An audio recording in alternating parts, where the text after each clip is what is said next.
Приветствую всех на портале LoveMD, в эфире подкаст, и с вами Алла Бюк. Сегодня у нас в гостях очень интересная и красивая гостья, которая приехала к нам из села Гайдары.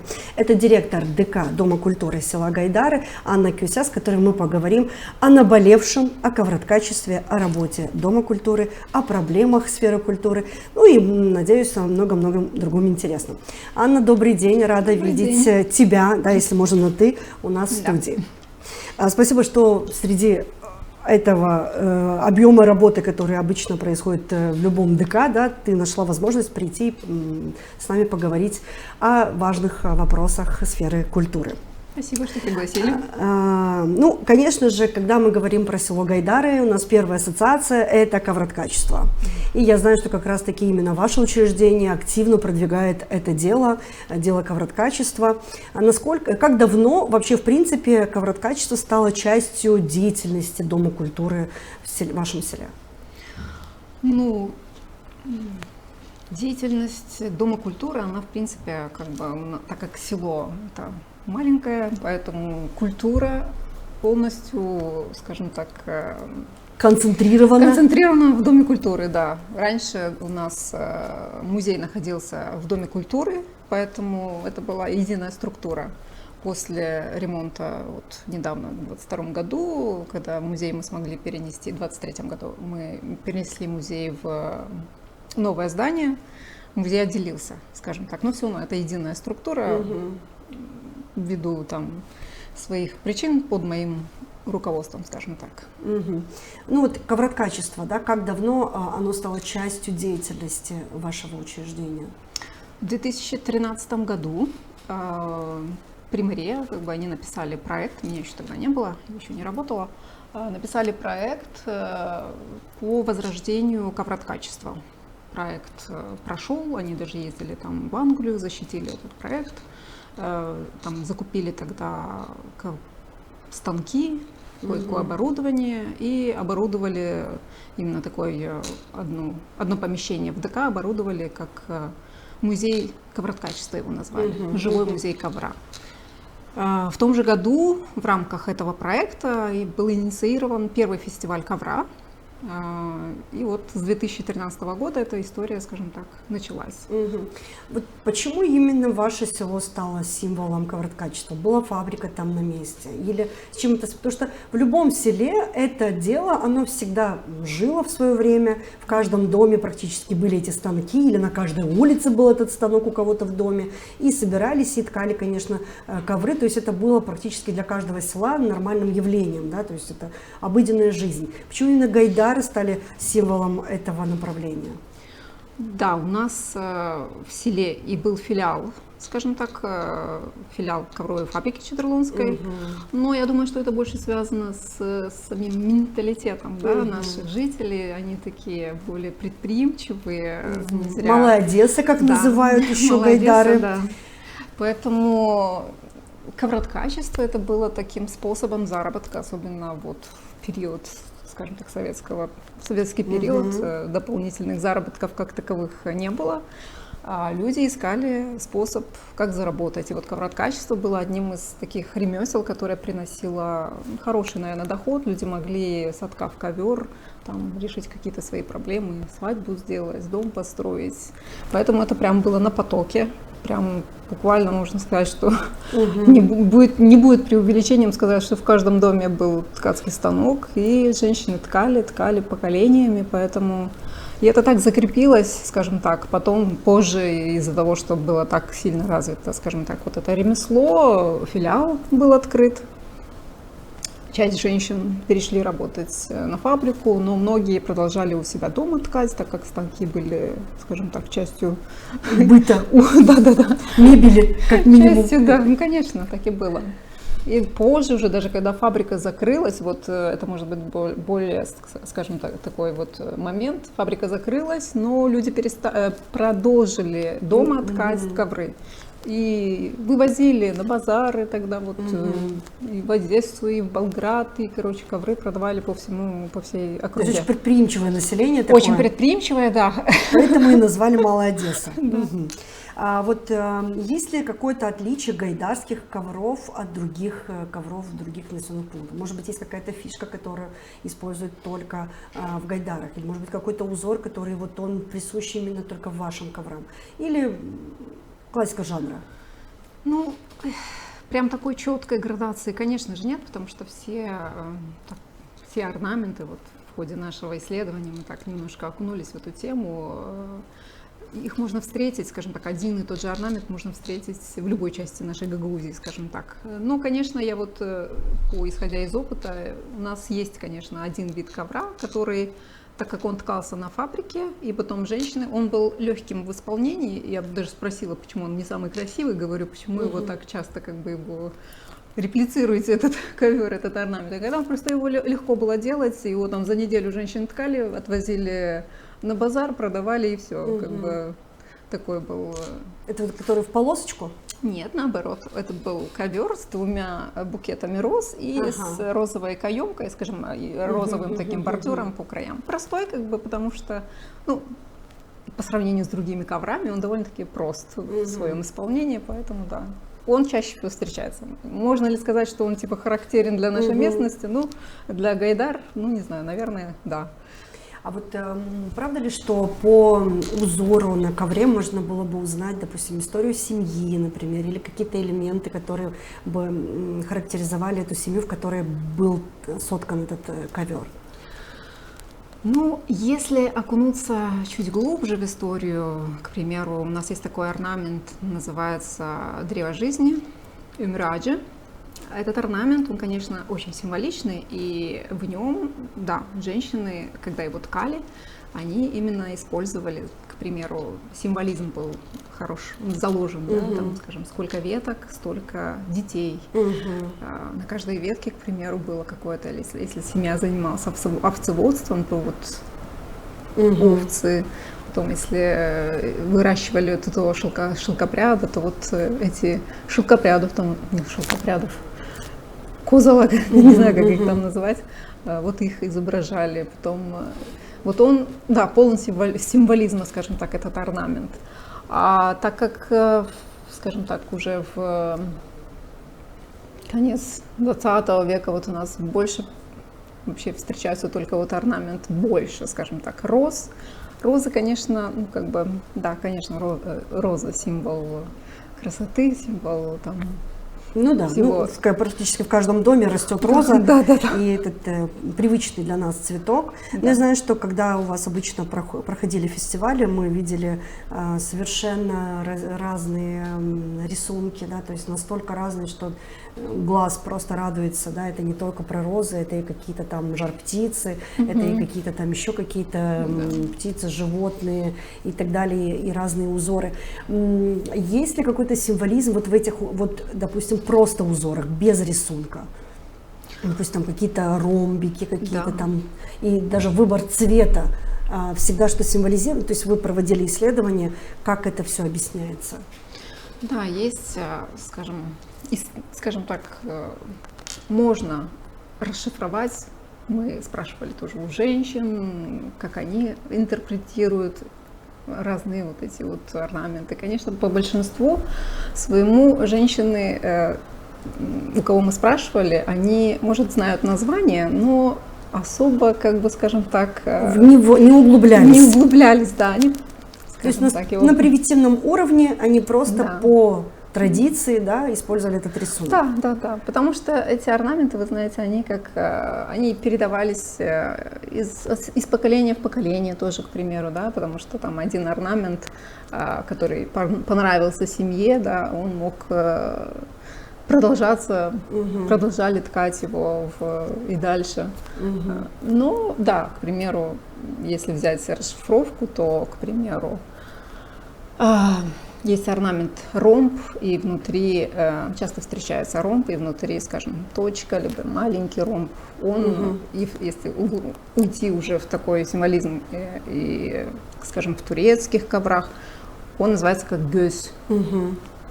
Глаз, от глаза его, как бы, скажем так, использовали. Потом на старинных орнаментах, на старинных коврах гагаузских старых очень часто встречается вот орнамент тоже ромб и с такими рогами, он называется коч-буйнузу. Он вообще встречается во всех тюркских народах. То есть это уже про овцеводство. Конечно, да.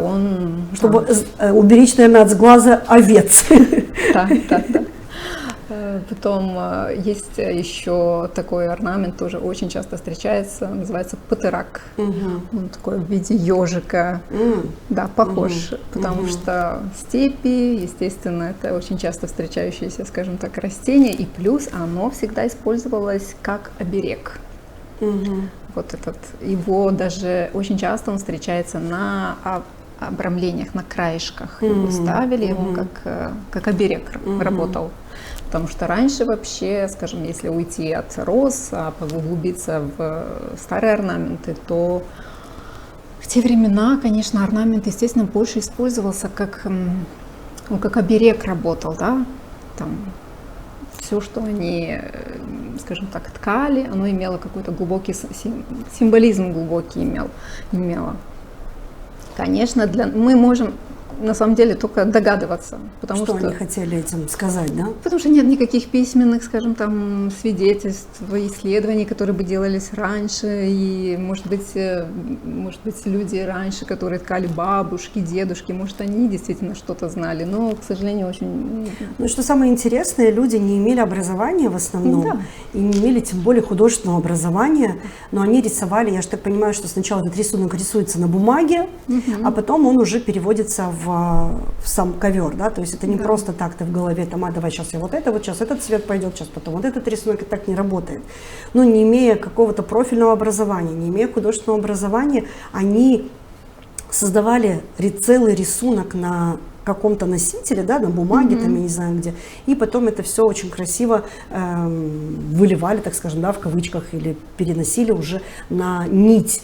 Сегодня продолжается ли это дело в обычных домах, да, то есть за пределами ДК есть ли люди, которые продолжают это дело, потому что им это нравится, потому что, может быть, они еще продают, потому что я знаю, что очень интересуются такими коврами представители Турции, они готовы покупать их. Как в этом плане Малая Одесса работает, так скажем? Да, в этом плане, скажем так, ситуация обстоит немножко печально, потому что любое ручное производство, ручной труд, он очень трудоемкий, и, естественно, у него высокая себестоимость, потому что нитки шерстяные дорогие, это долго, люди сейчас неусидчивые, особенно молодежь неусидчивая, скажем так. Да и времени нет. Ну да, тут все, скажем так, сходится в точке рентабельности производства, потому что эти ковры, один ковер, чтобы соткать, это нужно месяц, если там две женщины, может там а его продать, ну, можно год ждать, что придет ценитель, да, и купит этот ковер. Но, естественно, никто не будет ждать год, люди должны кушать, семью содержать, поэтому это все законы экономики диктуют свое, поэтому мы продолжаем это дело, скажем так, в рамках музея нашего, потому что есть поддержка примарии, есть зарплата у сотрудника, который, да, у ковровщицы, которая, поэтому она, приходя на работу, естественно, она может это делать. Но если вот так вот не поддерживать институционально, то, конечно, это все исчезнет. Да, есть женщины, которые дома, и то они не ковры делают, они делают дорожки. Дорожки, они делаются быстро, и на рынке довольно пользуются популярностью, как бы они продаются. У нас даже две мастерицы дома делают это и продают, даже участвуют во всяких ярмарках, мы их привлекаем, да. Я знаю, в Казаклее есть две бабушки, но у них особая техника, две женщины, они делают ковры вышиванием. Ну, это просто искусство настоящее. Я думаю, что впоследствии их весь дом можно будет просто использовать как музей. Разве в Казаклее не в Баурчах? Баурчах, извиняюсь. Да, Баурчах, две сестры. Две сестры.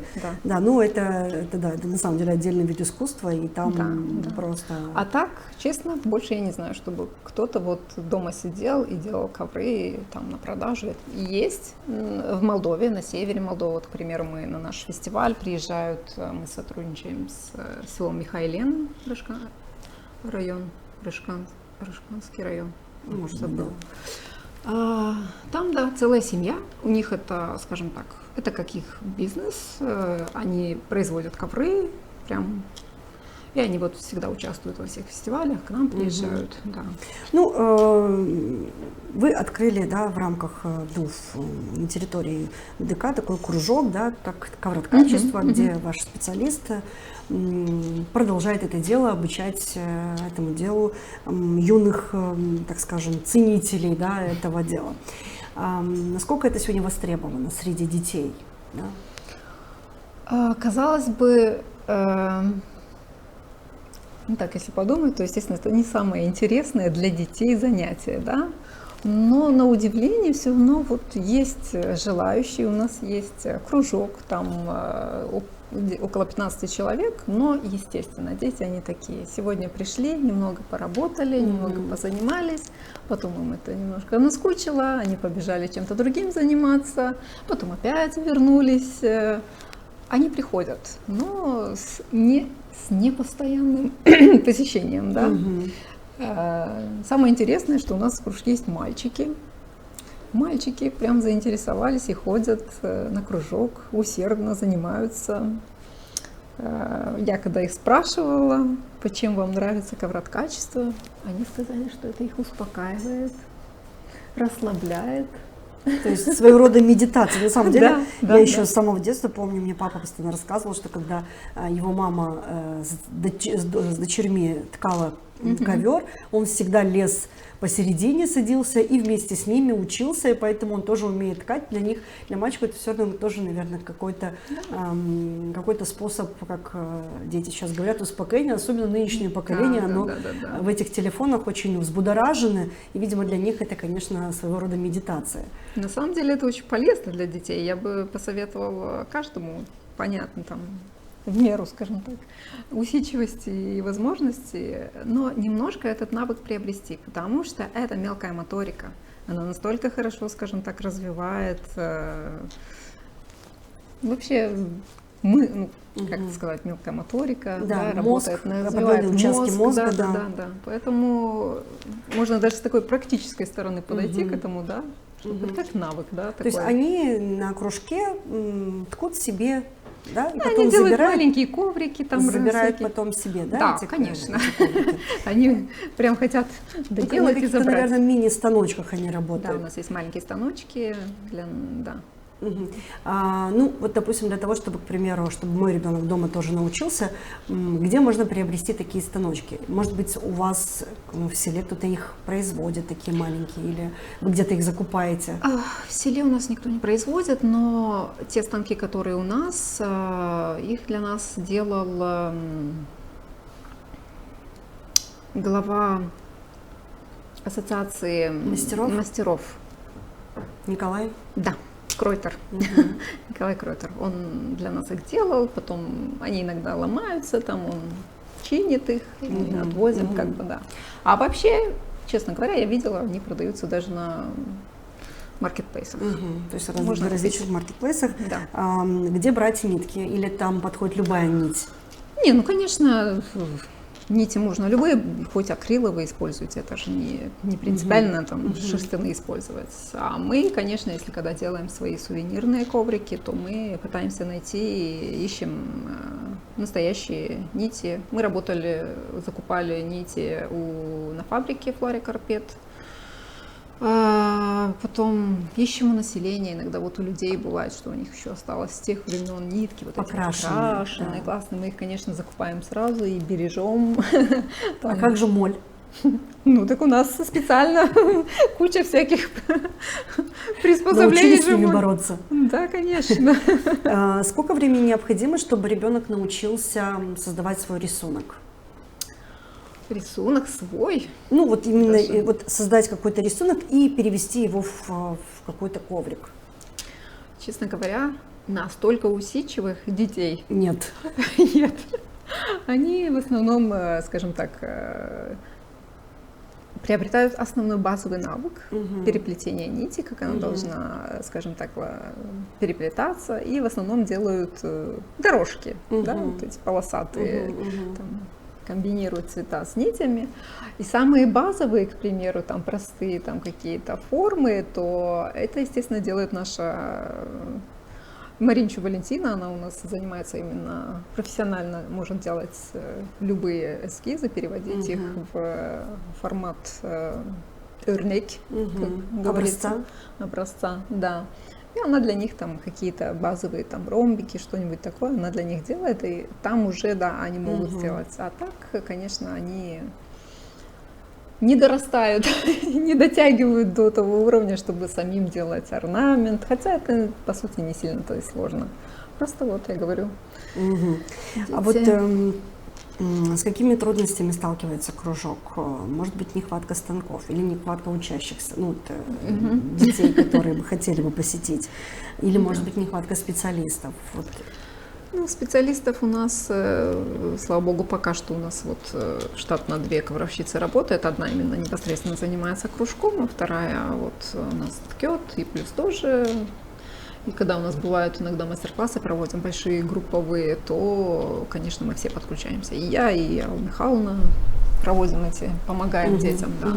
А так, естественно, ну как, пока, скажем так, при Марии поддерживают, скажем так, эту отрасль, то мы-то проводим кружок. Дети, да, вот, как я говорю, то приходят, то не всегда приходят. Но все равно базово несколько человек всегда как бы есть. Не так, что хоть и лица меняются, но... Лица меняются, но это хорошо. Хотя бы вот это есть поток, да, что мы можем большему количеству детей, скажем, показать этот базовый навык наших предков, чтобы они тоже это... Насколько большой риск, что это дело может умереть с окончанием финансирования этого направления? Риск? Он всегда присутствует. Я не знаю, что будет, к примеру, если, не знаю. Ну вот если представим себе, что вот просто скажут, ну нет денег на то, чтобы продолжать это дело. Да, что это вполне может быть, потому что у нас, к примеру, когда я заступила на должность, у меня в штате было 11 человек, сейчас у меня 6 человек. У нас сократилось очень существенно, да. Но вот я за кружок и за ковроткачество сильно борюсь, потому что, ну, это, скажем так, уникальность наша, и мы должны хоть как-то, но это все равно сохранить. Да, сохранить. А естественно, если там, не знаю, сменится, не знаю, руководство, и другое руководство может подумать, что это не важная часть, да, что не надо столько денег тратить на это, то да, а что дальше, я не знаю. У нас, да, есть у нас ассоциация гагаузской лимнарии. Если мы сможем, но опять же, для ассоциации тоже нужно финансирование, какое-то постоянное финансирование, да, чтобы мы могли... Одной идеей и сыт не будешь. Нет, конечно. Поэтому энтузиазм хорошо, там люди, которые готовы это делать, тоже хорошо, но... А вот как ты думаешь, можно ли вот ковроткачество сделать современной и рентабельной профессией, не только увлечением? Или все-таки из-за того, что это очень долгий процесс, то это, несмотря ни на что, это все-таки невыгодно? Да, я много думала об этом. Это разве что в рамках искусства, да, и я даже думала, что вот мы сейчас работаем над новой коллекцией воссоздания старинных орнаментов. Естественно, мы их не делаем как большой ковер, мы их делаем как панно. Как образцы, да? Образец, да, с каким-то орнаментом. Но они довольно красиво смотрятся, даже в интерьерах. Можно в красивую рамку, если это обрамить. И вот в рамках такого, да, скажем так, с взгляда как интерьерных каких-то, да, вот вещей таких, вполне возможно, что это можно это продвигать. Делать, да, продвигать. Но опять же, это такой рынок, да, это же не хлебушек насущный, который нужен людям каждый день. Это вещи, которые люди картины-то не часто покупают. А эта вещь дорогая, потому что это дольше и это по дольше, это себестоимости. Да, ресурсов много. А вот как ты думаешь, можно ли сегодня вот эти гагаузские орнаменты, гагаузские рисунки использовать, допустим, в повседневной одежде? Может быть, как-то эти элементы перенаправить в дизайн одежды, например, или сумочки, оформление каких-то там сувениров? Да, конечно.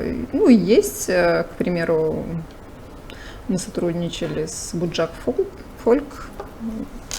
Это фирма, которая шьет одежду. Она в основном национальные костюмы, но вот они в прошлом году на фестивале мы хотели с ними сотрудничать, чтобы они сделали показ своей коллекции, потому что они используют, скажем, орнаменты. Они больше болгарские, потому что они в Твардице находятся, они, да, в Тарклее, прощай, они используют и болгарские, и гагаузские орнаменты. У них есть коллекция очень красивой одежды, да. И даже вот на фестивале я шила у них платье тоже с орнаментом. Вот специально мы с ней работали, разрабатывали. На рукавах у меня были вот розы из наших ковров. Да, конечно, это становится популярным, да. Может, не так массово, конечно, но это ниша такая, да, скажем так, кому нравится этот этнофольк, да, направление, конечно. То есть в этом, например, еще можно как-то это развить? Это, скажем так, ниша, она развивается, она имеет своих ценителей, да, и развивается. Я даже видела в Кишиневе, наверное, все знают Алина Браду, она работает в этом направлении.